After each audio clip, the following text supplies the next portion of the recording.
Hi, and welcome to another episode of Unstoppable Mindset. I hope you're all having a good week and that you're having a good season whenever you're listening to this, and that all is going well for you.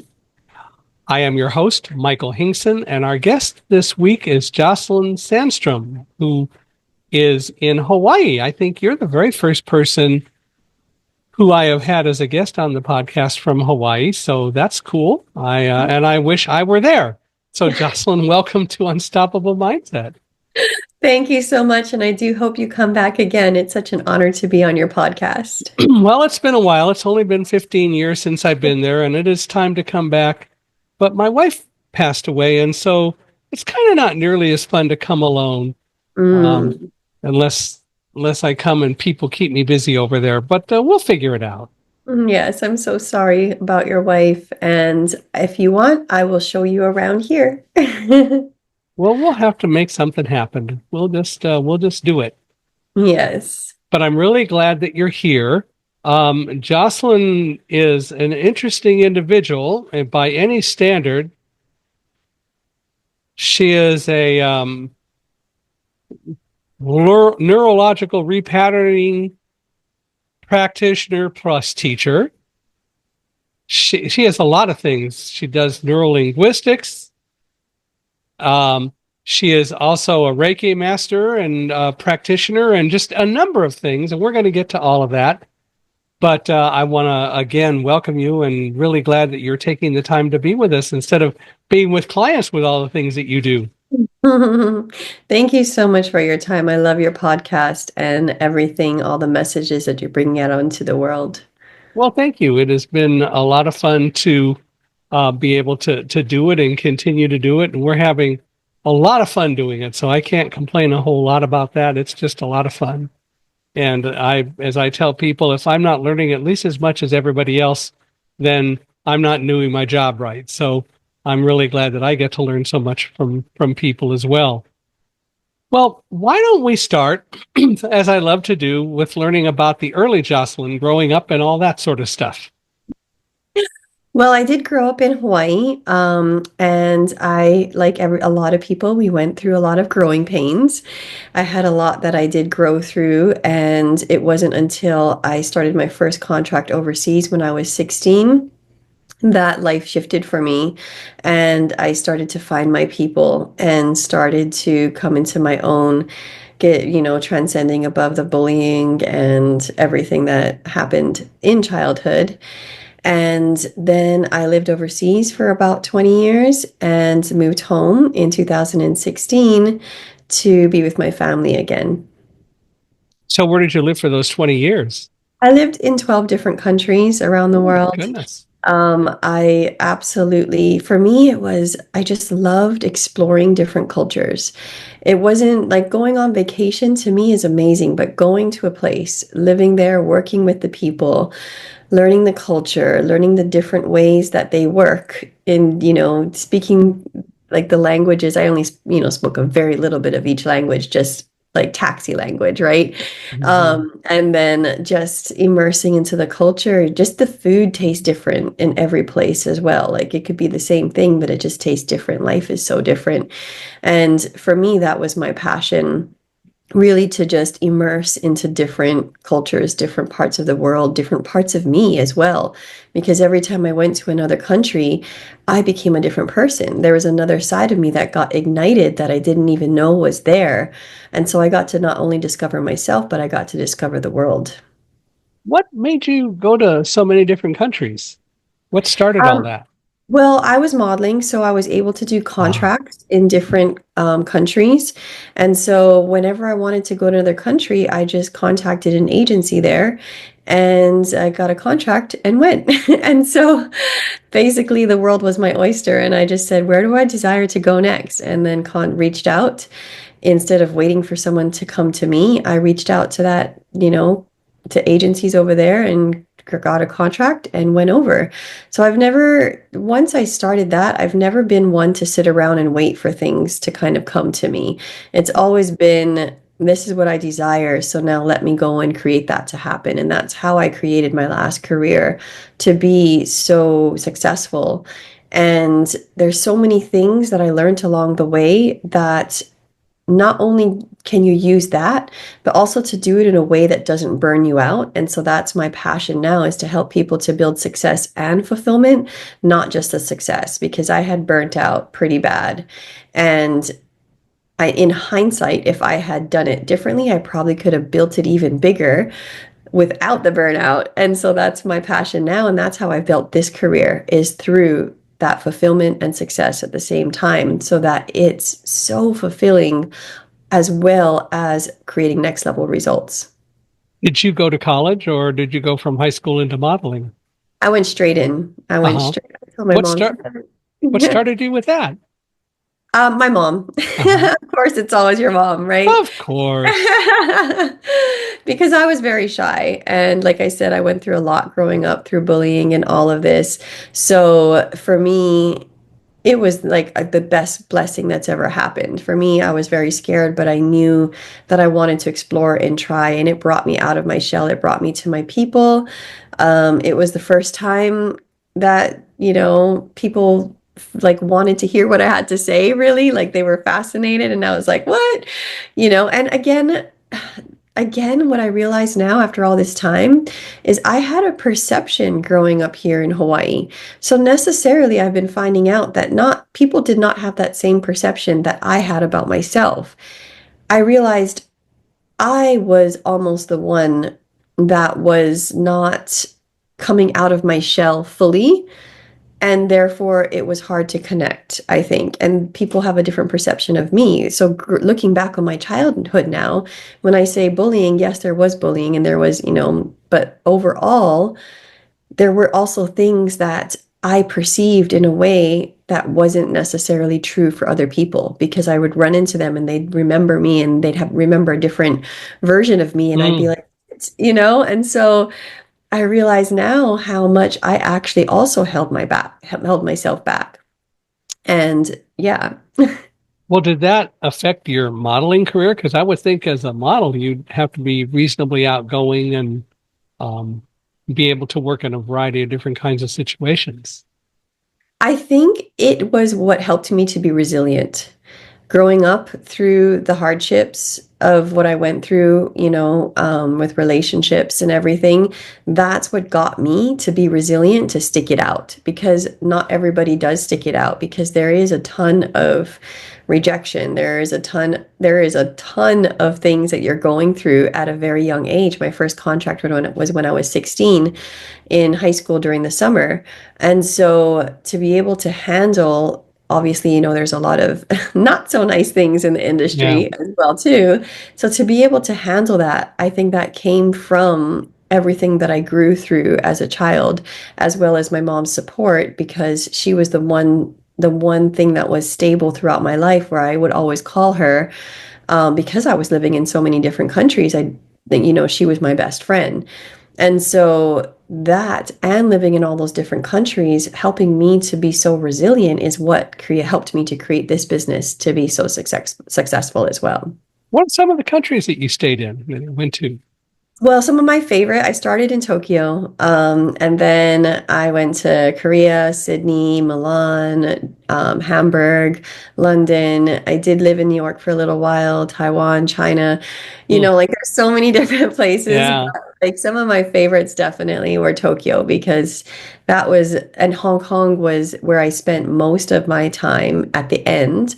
And I, of course, loved Milan and Sydney, as well as London as well too. And of course, New York is just Mhm. epic.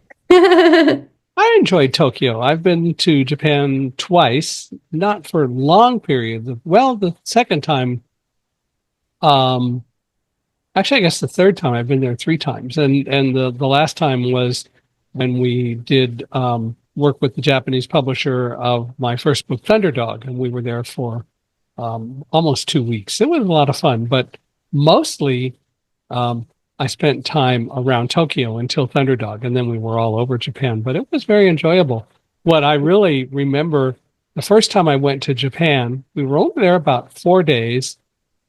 I tried to eat very healthy, although I had ice cream with every meal because they insisted and all that. When I came back, I had lost 5 pounds. I can't believe it. Wow. I know that didn't happen the second and third time, but I didn't gain weight either, so it's okay. But I really enjoyed Japan. I've been to Korea, enjoyed that as well. Not been to Australia. I still want to go. I've been to New Zealand, but not Australia. Yeah. Australia is an amazing place. The people, the food, just the lifestyle. Yeah, yeah. And it is, of course, so different because it's on the other side of the equator. So right now they're getting into their summer season. Yes. Yes, So, absolutely. so it's pretty cool. Was your mom a model? Is that what got you guys to get you into it, or No, no, she she just just thought it was good for you, huh? yeah, exactly. And thank goodness she did because honestly, it was the thing that got me out of my shell. It like for me to go and live in Tokyo when I was 16 during the summer, it showed me that high school wasn't everything because I was so consumed by, school kids and the cool kids and not being cool and all of those things. And when I went over there, I realized, wow, there is a whole other world outside Hmm. of this. Hmm. And it completely changed my life. And so when I came back, I didn't relate to everybody in the same way. I wasn't so consumed with everything because I knew what was waiting for me. I knew that there was so much more to explore and to experience. So it really was the thing that completely changed my life. And I will always be grateful for that on how it allowed me to grow. And through the years, I grew through that. Like each contract I did, I grew, I stretched myself. Each country that I went to where I didn't know anybody except for the agency and lived, with new people and had a map that they would give you and you'd have to go and find your castings on your own before we had Google Maps using a paper map and just, walking down the street and looking for the places. Like it just stretched me in so many beautiful ways. And I wish everyone could go through that experience because when you put yourself into places where you stretch, you access the strength that's actually within you. It's just compounding your resilience and your power and your knowing within yourself. And that's what makes you unstoppable. When you know you can do all those things and you've done all those things, the next step is that much easier because you've already done it. Yeah, there's so many ways of stretching and growing. I was just reading an email from someone. I'm the vice president of the board of directors of the Colorado Center for the Blind, which is a training center that teaches newly blinded people or people who are losing their eyesight, teaching them blindness techniques and teaching them that blindness isn't the problem.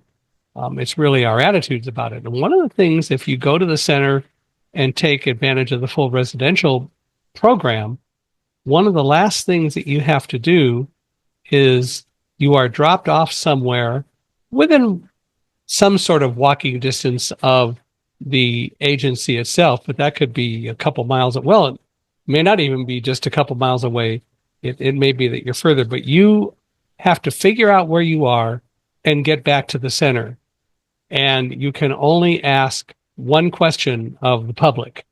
So it's Wow, all about you learning to use your wits, and people do it all the time. that's And amazing. it's so cool. And so I really relate very much to what you're talking about as far as how you learned to stretch and grow with all the modeling and being in all those foreign countries and having to learn to live there. Yeah, that's so powerful. That's so amazing what you've done and your story is so inspiring and so powerful.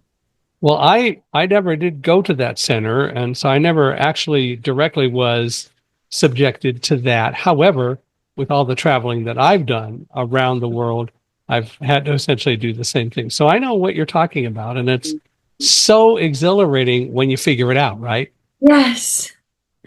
It is, and that's why we're here. We're here to experience all those things because if not, it would just be so boring. And so one of the things that I always, remind myself and my clients is that we may be in a place that's crunchy and doesn't feel great, but we're growing through it. And when we do grow through it, the feeling of getting on the other side is why we do it. And once we get to the other side, or let's say you're climbing a mountain and you get to the top of the mountain, you don't want to just sit at the top of the mountain. You want to climb another mountain because it's the journey that's the thing that we enjoy. And so when we embrace the journey, not only do we get to where we desire to go to feel that feeling of like accomplishment, but also we get to enjoy the journey instead of just trying to rush through it to get there. I, somewhere in my life, probably when I was fairly young, decided, although I didn't articulate it for a while, but decided that life is an adventure and wherever we go, we can find very positive things. And I have never found a place that I hated, that I Mm, didn't like to go to. I've been all over this country, and I have eaten some pretty unhealthy food in places, very deep fried kinds of things, and so on. But I've also found ways to enjoy some of it. Although I tried to eat as little of the bad food, if you will, that's high in cholesterol and so on. I've tried to eat as little of that as possible, but I've enjoyed everywhere I have been. I've been to all 50 states, had a lot of fun in every place where I've been, and wouldn't trade any of those experiences for anything, much less traveling to a variety of other countries. mhm, So it's a lot of fun to to do. But life is an adventure, and we should approach it that way. mhm. Yeah, absolutely. And when we do approach it that way, we enjoy it so much more because Mhm. I used to always avoid making a mistake or things going wrong or get so frustrated that it wasn't wrong or that it wasn't going well. But now I I lean into those things, and it's those things that make life interesting. It's those things like the mistakes that I make, I grow more from those mistakes than from anything else. And through the hardships that I've been through, I've grown so much from those as well too.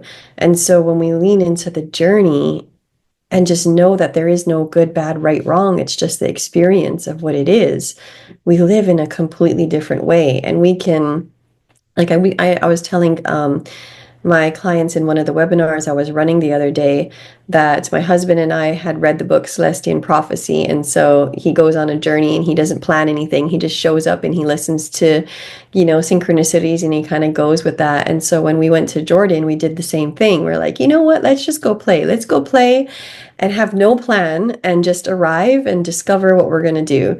And so we did that. And then we ended up, meeting this one tour company and ended up booking them. But it ended up turning out that they weren't the best and we kind of got ripped off. But the driver that they hired was amazing and he gave us like these special tours and things because he felt bad that we did get ripped off. Hmm. And so the thing that looked like it was something bad actually was a blessing and ended up turning out into this most incredible trip. And so when we make these so-called wrong decisions and we realize that it's not wrong, that it's leading us to something better, we don't have to get upset about it. Like we weren't upset that that happened. We were just on the journey and the adventure of it. And that actually turned out to be one of our most incredible trips.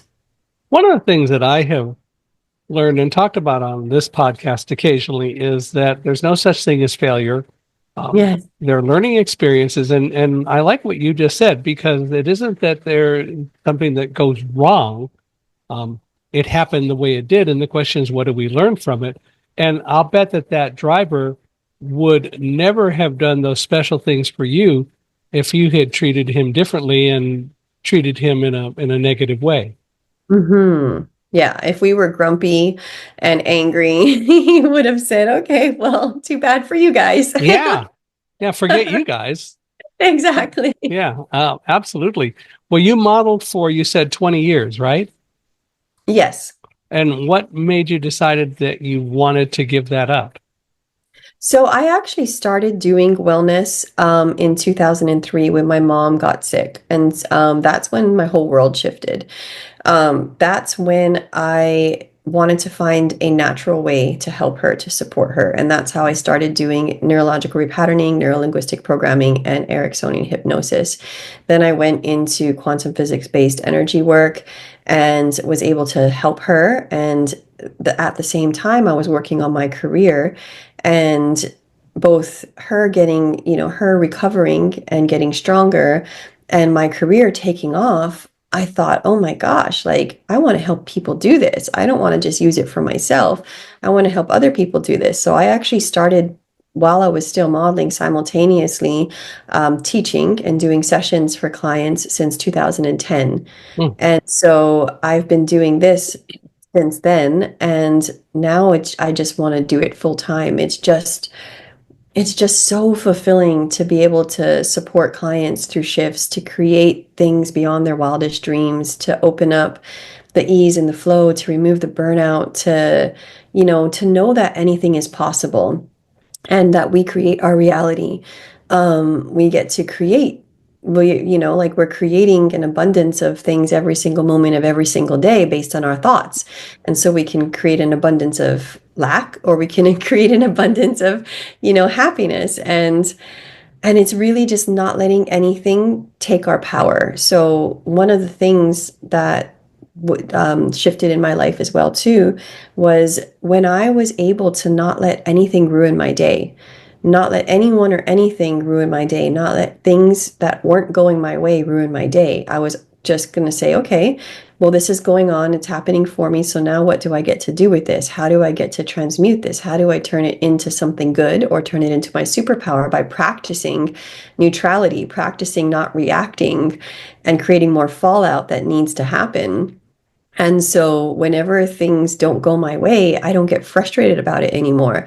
I know that it's an opportunity for me to practice a new way of being or a new way of thinking. And there was one day where everything was just going so wrong, like from the beginning, like big things too. And I didn't let it take my happiness away. And I didn't let myself get down by it. I was like, well, what can I do instead? How can I transmute this? How can I, like when I missed my yoga class and I'm like, I'm just going to go home and I'm going to do it by myself. Nothing is going to stop me.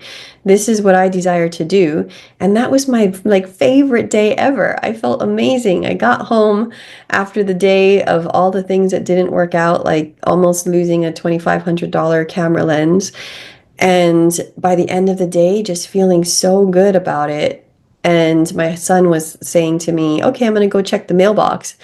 And he went to go check the mailbox. And at the end of the day, after me not letting anything take my freedom, an electric bill came and we opened it up, but it wasn't a bill. It was a refund for $7,200 for some PV panels that we had purchased that we didn't know we were going to be getting a rebate for.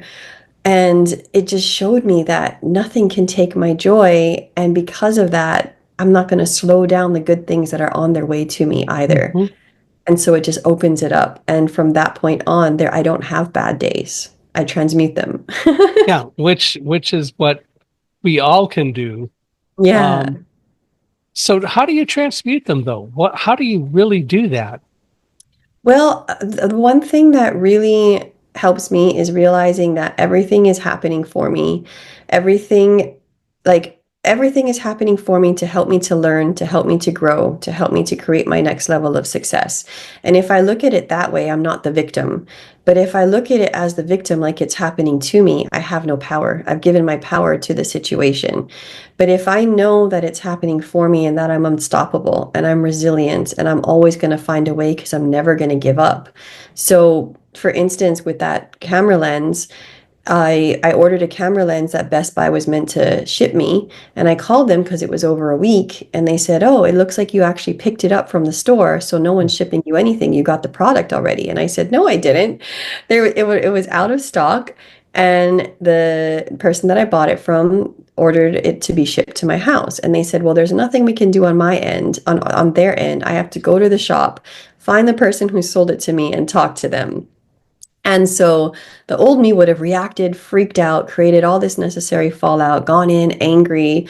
But now I was like, you know what? It's going to work out. Somehow it's going to work out. I don't know how it's going to work out, but the more calm and neutral I am, the more that I just let it flow instead of react to this, somehow it's just going to work out. And if it doesn't, it's just money. Like it's not my life. It's not the end of the world. It's just money and I can make more money. And so when I approached it that way and I went in to talk to them, I wasn't guns blazing. I wasn't, angry. I just came in and I was like, hey, this is a situation. I was wondering if you could help me. And somehow magically they were just like, oh, yeah, no problem. I can see it. There's an issue and we'll send you a new one. And then it arrived in a couple days. Mm. And so a lot of times it's our reaction that causes the issues. But if we Did know, Sorry? No, go ahead. I was just going to say, if we know that it's going to work out somehow because we're never going to give up, nothing is going to break us, then somehow magically it always does.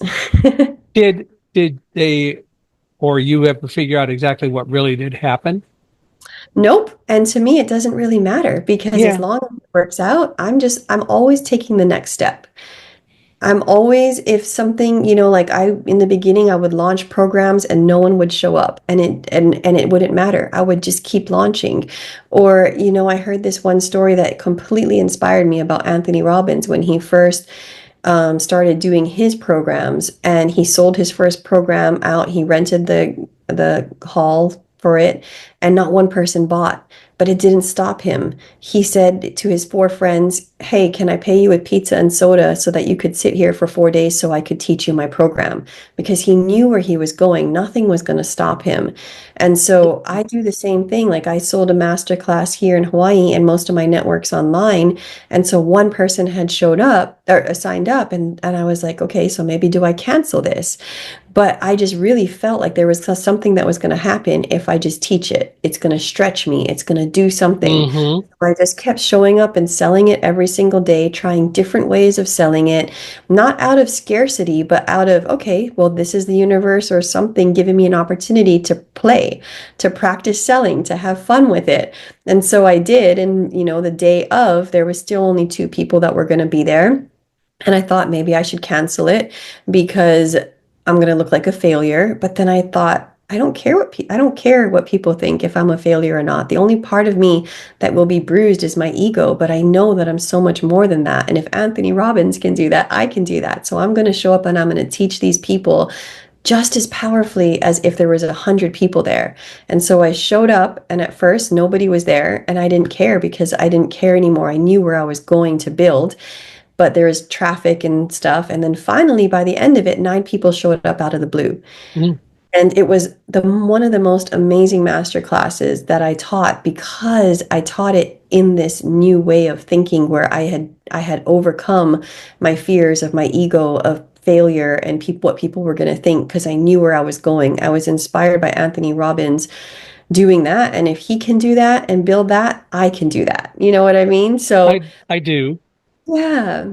I'm a nosy person, and I would have wanted to try to find out what happened with the lens. And the reason I'd want to find out is not to fix blame or anything, but because I figured that's a learning experience too. And I've had situations where um, it worked out, whatever it was, but then I went back and asked, now how come this happened? And when I and the other people involved figured it out, we all learned from it. But Mhm. again, it's all about, as you said, not going in with guns blazing. It's not fixing blame. Yeah. It's really all about understanding. And I think that's the most important thing. So this is all about the fact that you adopted a mindset and Mm. you decided that you're going to live that mindset, which makes a lot of sense. Hmm. Yeah. To me, it's all mindset because nothing is real until you create a story around it, which is why eyewitnesses are not reliable sources because you could have the same situation happen and Mm. people will see different things based on the reality that they're looking for. And, I've even talking to my brother about childhood memories that are completely different. And I'm like, no, so and so didn't say it. This person said it, and this is what happened. And he fully has a real memory of it happening in a completely different way. And so it's just really something happens, and we put a meaning and we put a story on it. Mm-hmm. And so whatever meaning and story you put on it determines the outcome. And Right. so the only thing we can control is the meaning and story that we put on it. So do we want to put a meaning and story that empowers us, or do we want to put a meaning and story that makes us not feel so good? And that's also the other thing that shifted in my life. Yeah. It's all about, ultimately, you're your own best teacher and you can empower yourself. Yes, yes, absolutely. So I am not familiar with, but would love to learn what is Ericksonian hypnosis. It's just a type of hypnosis, a different style of how you bring somebody down into the hypnotic state, basically. And then you do programming while they're down in the Right. hypnotic. But yeah, it's just there's multiple different types of hypnosis, and so that's just one of the types. Yeah. I just never heard of that particular one. I'm Oh, familiar with hypnosis and so on, but I wasn't familiar with Ericksonian and didn't know whether there was something uniquely interesting about that. no, I think it's just the style. Got it. Yeah. Well, one of the things that we deal with people in general is we put a lot of our own limitations on ourselves, especially where we don't need to do that. How do we transcend or overcome limitations?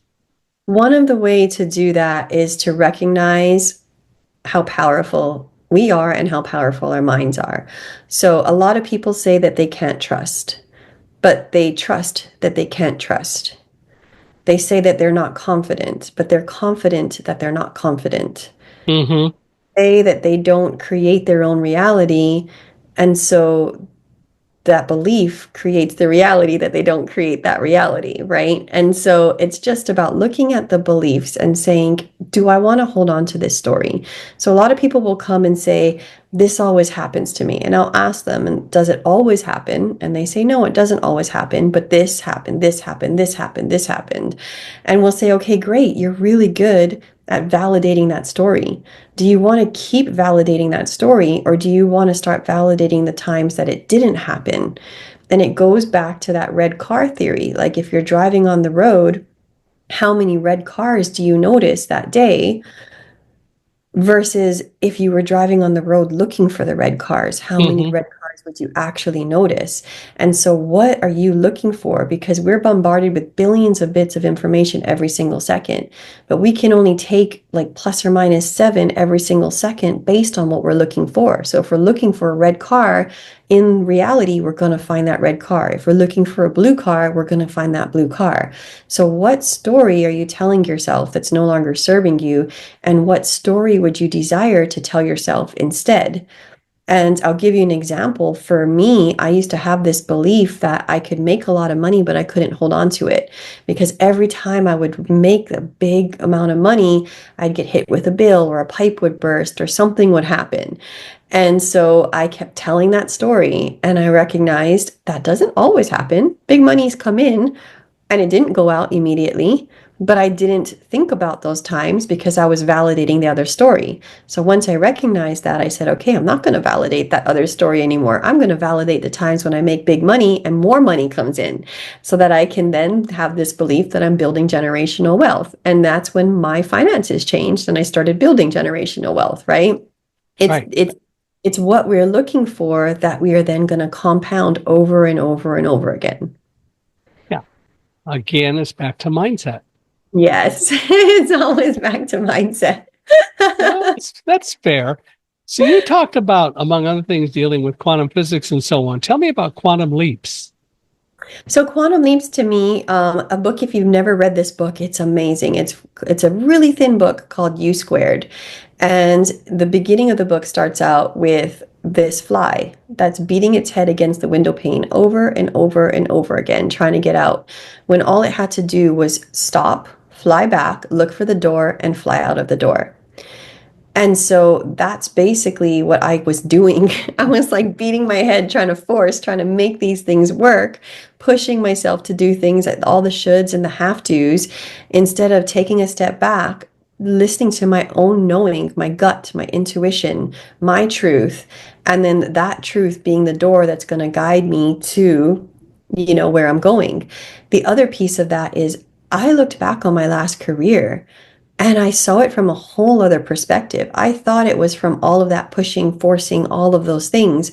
But in hindsight, when I look at it, it was the moments that I was in alignment, trusting my gut, following my intuition, doing the thing that then all of a sudden, out of the blue, this person dropped into my life or this opportunity dropped into my life, which then quantum leaped me into a whole new reality. So the first time I ever wanted to teach bank work, corporate workshops, any type of corporate workshops, I knew that I wanted to teach corporate workshops. And so I started, to develop the plan to figure out like what kind of corporations would I like to work with to help them to take everything to the next level, to help people to build success and fulfillment at the same time. And I started to think about it and started to write a few things. And then all of a sudden, out of the blue, I met this CEO and was starting to talk to him. And he said, yeah, that would be awesome. Send me a proposal. So I wrote up a proposal. And then they loved it, and I did my first corporate workshop. Now, to me, that's a quantum leap. It was me being in alignment, knowing where I wanted to go, reprogramming my fears and my doubts. Because at first, I'm like, why would a corporation take me seriously? Are they going to think that this stuff is too crazy, too out there? So I had to reprogram myself from those beliefs so that I could actually become the person that could teach the program. And once I reprogrammed all of that, then that person showed up. And because they showed up, I quantum leaped into that reality because otherwise I would have had to finish writing the proposal, call all the corporate companies that I would want to work with, try and find the person that I wanted to speak with, pitch my proposal to who knows how many people to then hopefully get my first one. But for me, it was getting in alignment, reprogramming all the beliefs that I wasn't good enough for then that person to drop in and then all of a sudden just start doing workshops. And that's basically how my career, my last career and this career built. If you look back on your life, it's those moments that things happened that dropped in that ended up taking you into a different reality, like those chance encounters or those chance things that would have happened, right? So it's how do we get in such alignment and reprogram the beliefs that are getting in the way so we could have more of those out of the blue opportunities dropping in faster. It goes back to that same issue of looking for the red car. If you're looking for the red car, you Yes. will see it. If you're Yes. looking to be able to do the corporate workshops and you think about what you need to do to make it happen, recognizing that you're good enough, it will happen. Yes, exactly. But most of us never think that, like my whole life, I never thought I was good enough. So it was always so much proving, pleasing. There's the imposter syndrome of somebody that wants to write a book, but then they're saying, well, who am I to write a book? But all the people that wrote a book never wrote a book until they wrote their first book. Yeah. And so it's just like letting go of the pressure and the expectation and just I desire to write a book, so I'm going to write a book.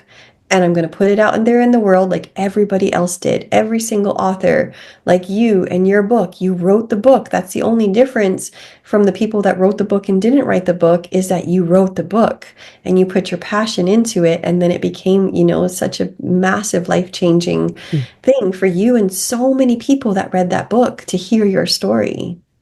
Well, and now there are three, Yes, I know. which is fun. And what live like a guide dog, it really goes along very well with the kinds of things you're talking about. Because one of the things that we advise and try to teach in Live Like a Guide Dog is all about doing self-analysis, looking at your day every day.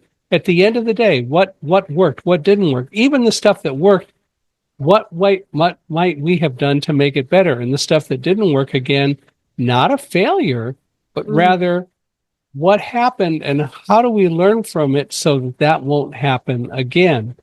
And the Mm. reality is that at the end of the day, when we're falling asleep, we have the time to do that if we really do introspection and choose to do it. But again, it's a choice, and it's adopting the mindset that says we can do that, and it will help to increase, if you will, the mind muscle. And ultimately, the more of it we do, the less we'll fear about life. Yes.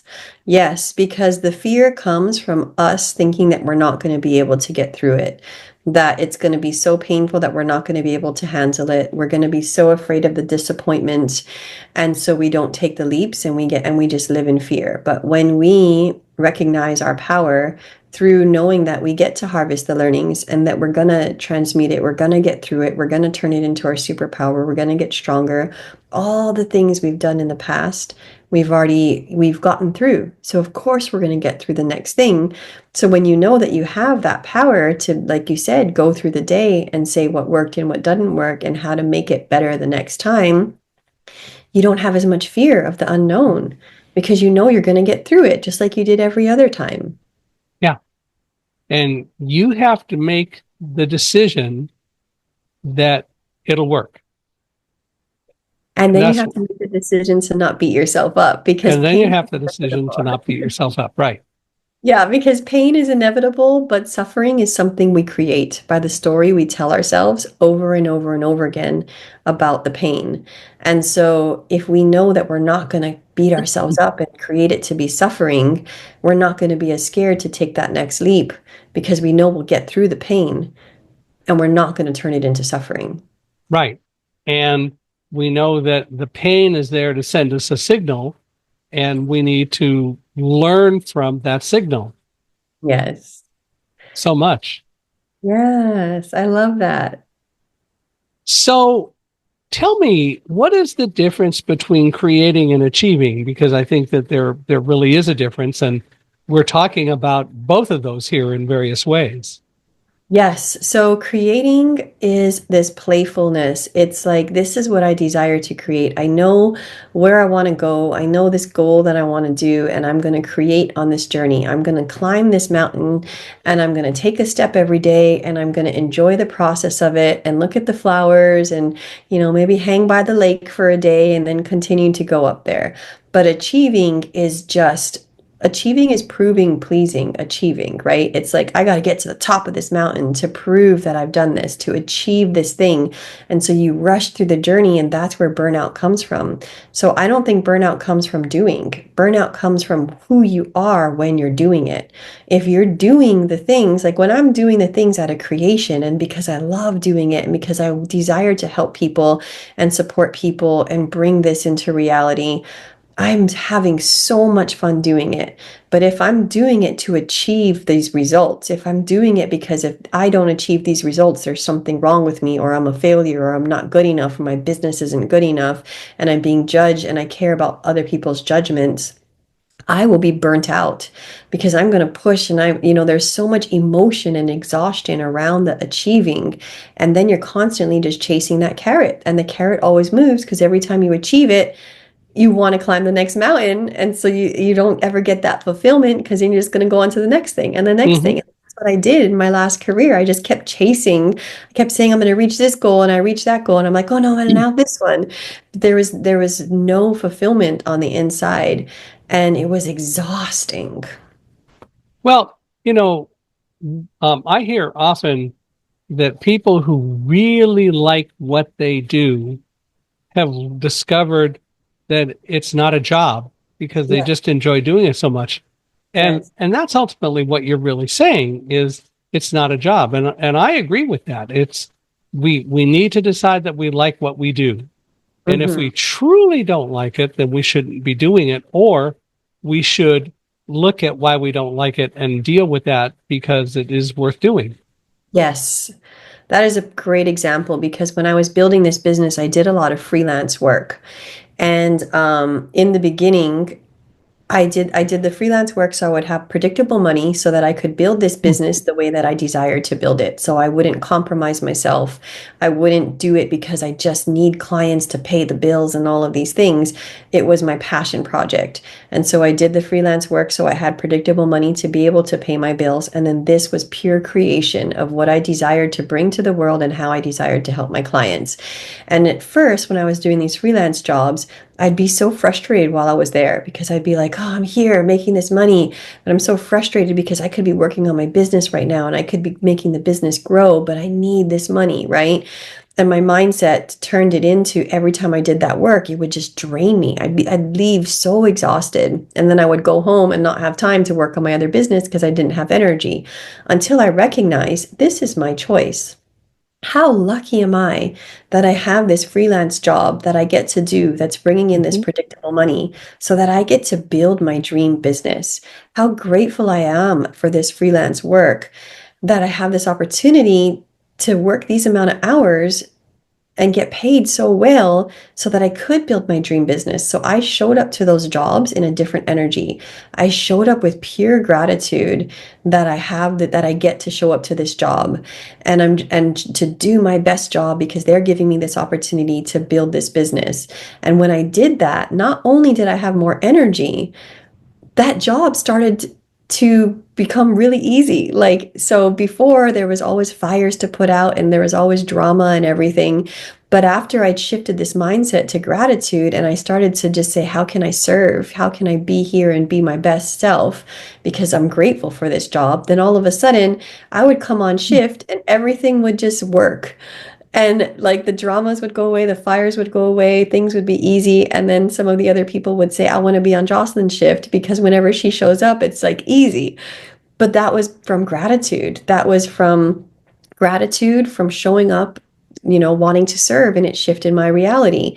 And then I had all this energy because I felt so good. And sometimes we'd finish early. A lot of times we'd finish early, or the job would be so easy that when I came home, I had energy to work on my business. And then that's how I shifted my business. So it's really it's not what we do, it's who we are when we're doing it.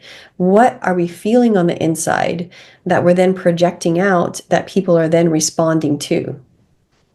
Yeah, and the reality is some of the fires may have still been there, but they're not fires anymore. Yes. Yes, exactly. Exactly. Because I Which perceive them in a different way. right, Yeah. exactly, which is the whole point. Yes. Yes. I love that.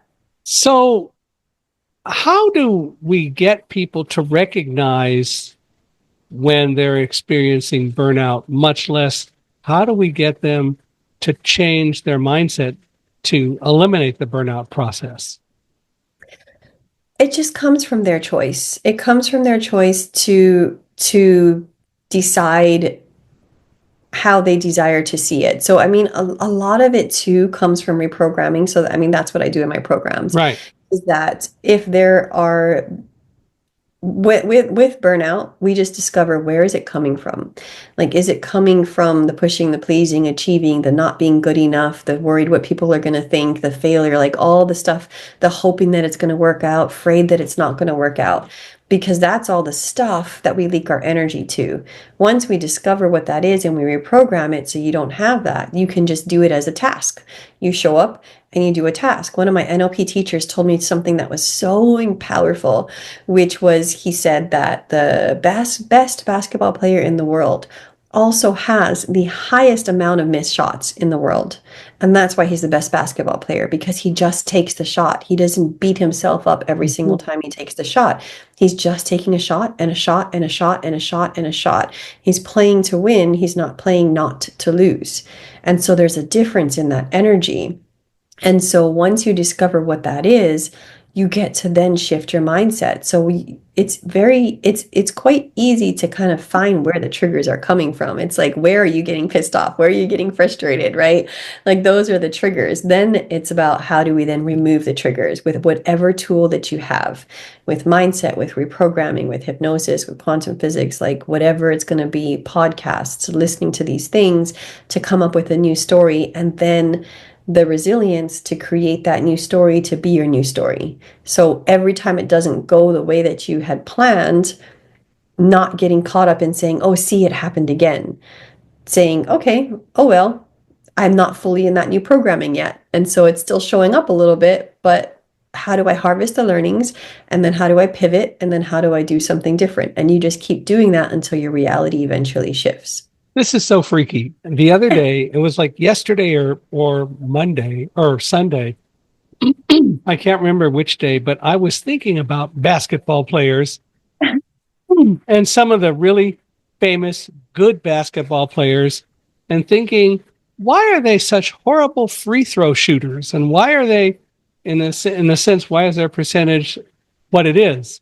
And I came to the same conclusion that you talked about, but it's just kind of funny that the discussion in my brain was there and now here it is again. But it's I true. love that. it's all about being willing to take the shot.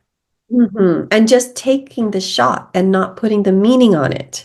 It's when we put the meaning on it that it exhausts us. If you think about taking a shot, it's fine. But the minute you think about taking the shot but hoping you're going to make it, or Hmm. afraid you're not going to make it because what are people going to think and what is that going to mean about you and all that other stuff, all of a sudden it becomes a big ball of energy that you're leaking instead of, I'm just taking the shot because I know I'm going to get in. I'm going to get one in. So the more shots I take, like Disney, he got rejected 33 Yeah. times before the 34th time he got the loan.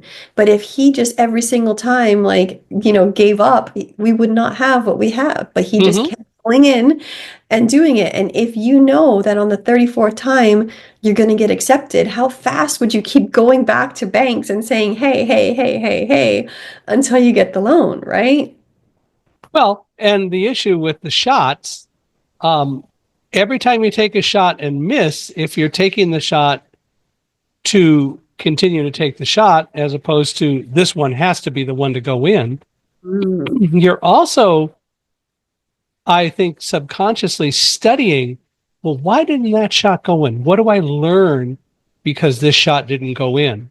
Or the next one goes in, why did that one go in? What do I do to replicate that and become more effective? yeah. How do I harvest the learnings and pivot and do it better next time? Yeah, And that's it. If you just focus on the solution versus the problem, you'll get there, right? yeah, Like if, hey, well, and the more that you get it in, you know what that feels like. So you get to replicate that again next time, right? And the more that you don't, then you find, like Edison said, he found 1,000, he didn't fail, he found 1,000 different ways how not to how not do to do something, right? it. Exactly. I, it is so true. And it's all about, that's why I continue to say there's no such thing as failure. And the other thing I used to say about myself, because I like to listen to my speeches, I record them and listen to them, and I do it because I want to learn what Mm, what worked, what didn't work, how can I do this better. And I always used to say I'm my own worst critic, but I mhm. always thought that was a negative sort of thing. And literally, only within about the last 14 or 15 months have I started to say, in reality, I'm my own best teacher. It's a much more Mm. positive and open way of doing it. And it makes listening all that much more fun and exciting, by the way. I love that. And that's the creating versus achieving, right? Like that's the different energy tweak that when you're doing it now, you enjoy it versus before you were beating yourself up, right? Right. Very much so. Yeah. And that's, of course, the issue. Hmm. So you, you've, you continue to celebrate the fact that you were a model, and now you've gone on to a different life. And you're continuing to create and enhance that life. How do you deal with both of those lives? You really have adopted this celebration right across the board, I think. Yeah, I don't see it as different parts of, I mean, I just see them all as a different, like it's just a different It's chapter. progressing, right? Yeah, Yeah, and that's what I thought. each chapter was exactly what it was, and it was so amazing. And the next chapter gets to be more amazing, and the next chapter gets to be more amazing, and because it's evolution over your entire lifetime, and so you just keep evolving. There's a post out there about I can't remember the ages, but like all these people that open businesses in their 40s, their 50s, their Hmm. 60s, like Walmart and Kentucky Fried Chicken and all these different companies that didn't actually like they didn't create any they tried, they were creating things, but it didn't hit until later in the years. And most people think, oh, we get to this age, we retire, we're done. But that's not true. We get to keep creating our entire life. We get to keep evolving our entire life. We get to keep climbing more mountains. I've climbed that mountain. That was awesome. Now let me climb this mountain. Not because I have to, not because I need to prove myself, but because I get to. If Right, you can shift your words from need, have, should to I get to, that is the difference between creating and achieving. It's like, I get to do this. Like, I get to show up. When I was starting this new business, I used to not like social media at all. And I just wish that I could just have clients and coach and mentor because that's all I love to do. I didn't like to, do the marketing and do the social media and do all the rest of the stuff. I was just like, I wish I could just receive clients and coach and mentor because that's what I love and that's my passion. And then I realized I can't do that. I can go work for a corporate company and I can do that. But I don't have time freedom to be with my child. I don't have, I'm maxed capped out at about how much I can earn or create because I'm working for someone else. Or I can go off on my own and I get to get good at marketing. I get to get good at social media. I get to get good at all the other things, as well as getting better at coaching and mentoring so that I can be my own boss, so that I can be with my child and travel and take him and work from my computer around the world, so that I can do speaking engagements around the world and that I can build this business as big as I desire the way that I desire. So everything then became a get to. So then when I showed up for social media, I was excited for it versus like, oh, this is so frustrating. I wish this wasn't part of my job. So once you shift the get, oh, everything opens up and then everything starts working as well because your energy opens up. And we get to learn. Yes, exactly. We get to learn. And now, We now get to I'm an learn. expert in a lot of different things thanks to that. There you are, right? Exactly. Which Yeah. makes a whole lot of sense. Changing your belief really changes your life, changing your mindset and looking for that open way to allow you to deal with all the things that come along in a get to as opposed to have to way Yeah. certainly just enhances your whole outlook. Yes, absolutely. Yeah. And it can change overnight. If you can just look at everything in your life that you're grateful for, that a younger version of you dreamed about, that you now have in your life. Even your phone, your computer, like you Yeah. wanted that. Now you have it, but you take it for granted until you lose it. And then you don't appreciate it till you get it back and you're like, oh, I love it so much, right? Yeah. Like if we just shift from looking from everything that's wrong with our life to everything that's incredible, we get to be full of gratitude while we're creating our next level. That frequency, gratitude, is this most powerful frequency. It opens synchronicity. It helps you to become magnetized so that people are then magnetized to you. If you think about going into a shop and there's like this grumpy person who's complaining all the time versus this like charismatic, happy, loving life salesperson, which one are you going to be attracted to working with? Sure. You're going to be attracted to working with the one that looks for the positive outcome, that doesn't see limitations, that sees ways to transcend them, that's not complaining about all the things that are going wrong, but showing you what could go right instead. And so then your business opens up as well because you're magnetized. You start meeting people that want to come and talk to you. Like you could be in a restaurant and you're just drawn to looking at someone that walks into the room and you don't know why. You don't know who they are, what they do. There's something about their energy draws you to them. And Yeah. it's that energy that becomes their calling card. And so when you are in this gratitude and this loving of life and not seeing limitations, you just see opportunities to grow. You become magnetized. People want to be around that. People are inspired by that. So now you start attracting opportunities into your life instead of, trying to force and push and chase them. And it goes back to the saying that I absolutely love, which is instead of chasing butterflies, build your own garden so the butterflies come to you. Yeah. So, and it's also like that other saying that the grass is always greener on the other side until you start watering your own grass. Like those two sayings completely changed my life. Yeah. Well, I when I was growing up, I lived about 55 miles west of here in a town called Palmdale. And I now live in Victorville. But when I was growing up, I described Victorville as compared to Palmdale that only had like about 2,700 people. I described Victorville as not even a speck on a radar scope compared to Palmdale. I never imagined myself once I moved away, moving back to Victorville or to this whole area. But Mhm. my wife became ill with double pneumonia in 2014. She recovered from that. Family started saying, you really ought to move down closer to us so we can help if things happen and all that. Well, none of that really occurred, but we decided, okay, maybe there's merit to it. And we were living in the Bay Area, which was very expensive in Northern California. So we made the decision to move down here. Mm, We started looking, and one of the things about my wife is she's in a wheelchair her whole life. mm, So we wanted to build a house because if you build a house, it doesn't really cost to put accessibility into it unless you have to put an elevator or something unusual in. But if you build like a ranch house, ranch style home, everything that deals with accessibility, you just design into it. So you mm, design lower counters. It doesn't cost to do that. You design wider doorways. It doesn't cost more to do that. You design level entrances and so on, and it doesn't cost more to do that. The only place we could find was in this town that I remembered as being not even a speck on a radar scope compared to Palmdale. And when mm, we came down here, Victorville now has, well, at that time when we moved down here in 2014, 115,000 people in it. Now mm, it's bigger than that.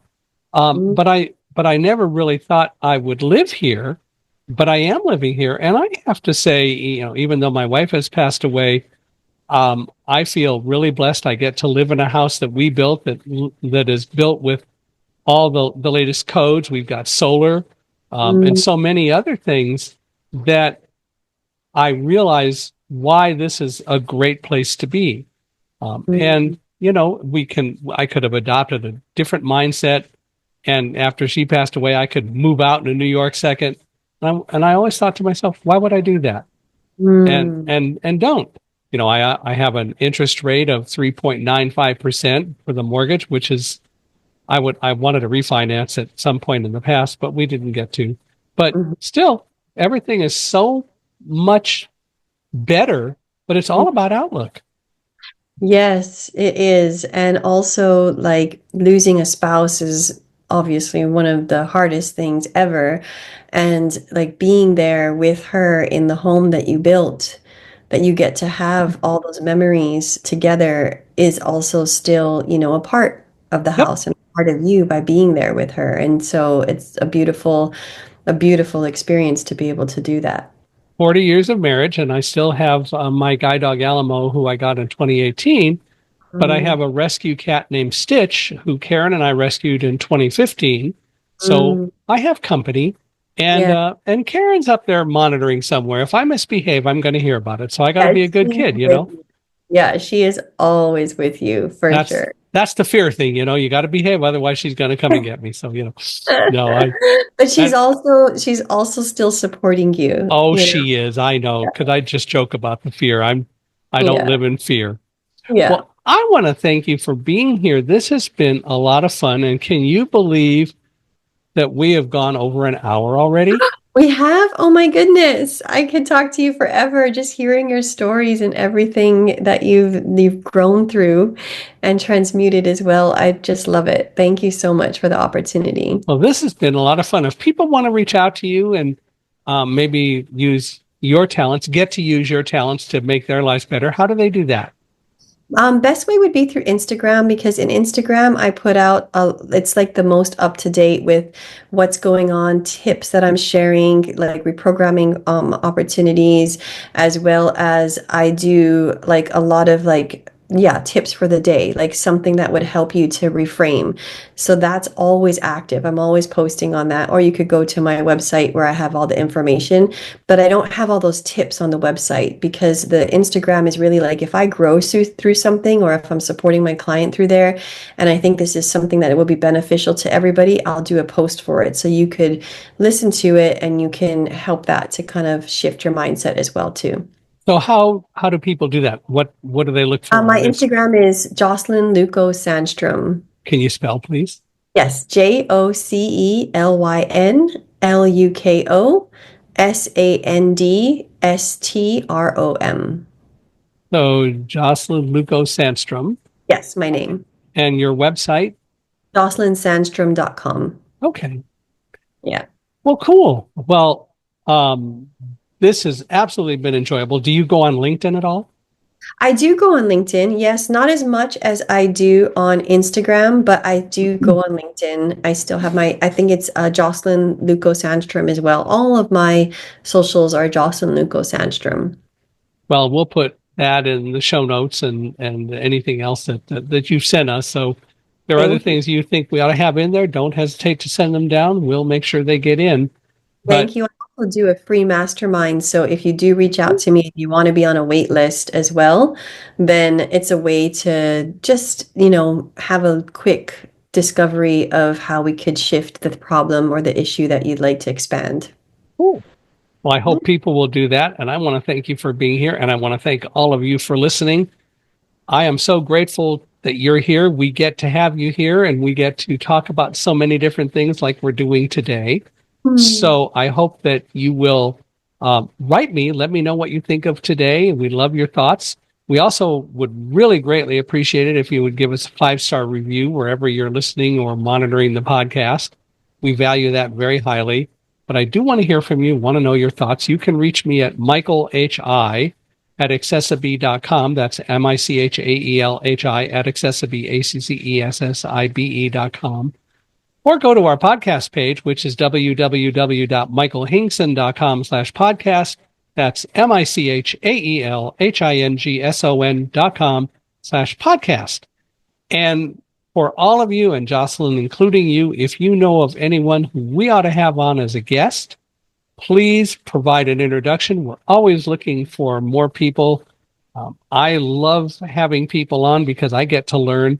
And as I keep saying, if I'm not learning at least as much as everybody else, I'm not doing my job. So I really get to have so much fun learning and interacting with so many people and hearing so many not only good stories, but great pieces of wisdom like Jocelyn has given us today. So please keep us posted. And if you know more guests, we'd love to hear from you. But Jocelyn, one more time, I want to thank you for being here. This has been absolutely enjoyable, and we ought to do it again. Oh, thank you so much. It's such an honor. You are so amazing. Thank you so much.